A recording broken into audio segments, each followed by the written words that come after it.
Hi, my name is Ron Roberts Jr. I'm a corporate recruiter and also a self-titled workplace idealist. And I am fascinated by brands. And so in honor of Labor Day, I thought it'd be fun to do a series of short talks on work lessons based on iconic brands. And so for this talk, I wanted to focus on Google and YouTube. And so the topic is be a go-to, be indispensable. So I think many, if not all of us, appreciate Google and YouTube because they're go-tos for sources of information and instruction. So for Google, you can just type in just about anything on Google and you can find information on it. So whether if you want to learn more about the Arctic or about neuroscience, or if you haven't had your fill of information on COVID-19, you can go to Google and get information on it. And same thing with YouTube. YouTube does a great job of providing instructional videos. And so in addition to being entertaining, you can learn a lot about, how to fix a cabinet.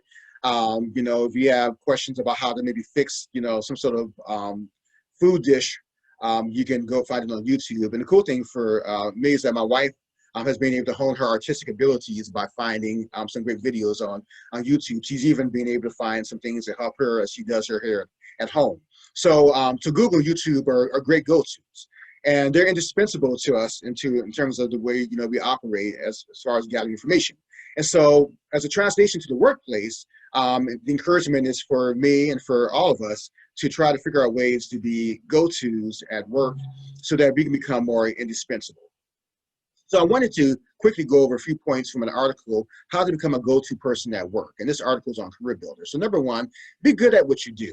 Never lose sight of your number one asset, the quality of your work. So at minimum, be good at what you're paid to do, what your job description is. And so if people can see that you're good at being a financial analyst, you're good at branding, you're good at being a neuroscience, or you're good at recruiting, then they will see you as a go-to for what you are paid to do. Number two, step forward, volunteer for that one project that everyone's elected to own. So there are assignments and tasks and projects that come up that need to be done, but other folks don't want to do it because they don't want to add more to their plate. And so I think it's a good idea to raise your hand from time to time and to volunteer for that one item, that one assignment that other people don't want to do.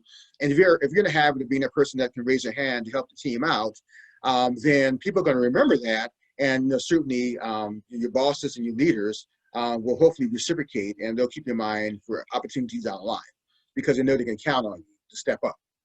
Number three, broaden your circles. People can't count on you if they don't know who you are. So I tell students this all the time. You don't have to be an extrovert. You don't have to be Mr. or Mrs. Personality, Mr. or Mrs. Personality. You don't have to be super energetic to expand your network.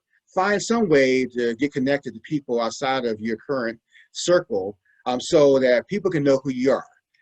And so if you're good at what you do and you have the knowledge and the skills to be a go-to, you want people to be able to know that so that they can count on you as a go-to.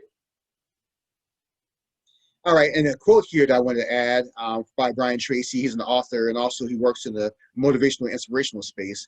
Whatever job you take on, make yourself valuable, they're indispensable. And I like this because at minimum, you're paid to add some kind of value. Employers hire people to add value in some way.